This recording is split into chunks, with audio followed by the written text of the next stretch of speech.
शहर के एक मशहूर व्यापारी अहमद साहब बहुत अमीर थे। उनके पास दौलत की कोई कमी नहीं थी, लेकिन फिर भी उनका दिल हमेशा बेचैन रहता था। उनके घर में हर तरह की सुख सुविधा थी, लेकिन उन्हें सुकून और खुशी महसूस नहीं होती थी।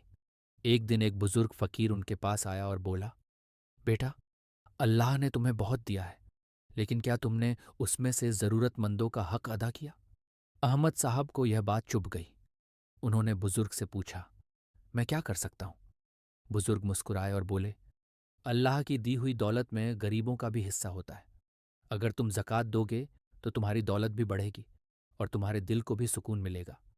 अहमद साहब ने इस पर अमल करने की ठानी। उन्होंने अपनी साल भर की कमाई में से ज़कात निकालकर गरीबों में बांटी। किसी को कपड़े दिए, किसी को खाने का सामान और किसी की दवा का इंतज़ाम किया। कुछ ही दिनों में उन्होंने महसूस किया कि उनके दिल का बोझ हल्का हो गया है। उन्हें पहली बार सच्ची खुशी का एहसास हुआ। धीरे धीरे उनके कारोबार में भी बेइंतहा बरकत होने लगी।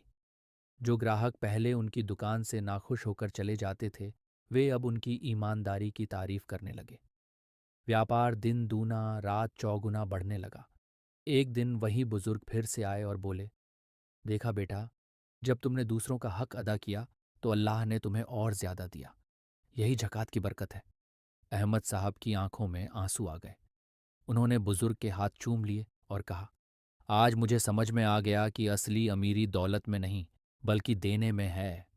सीख, ज़कात देने से न केवल गरीबों की मदद होती है, बल्कि हमारे अपने दिल को भी सुकून और बरकत मिलती है।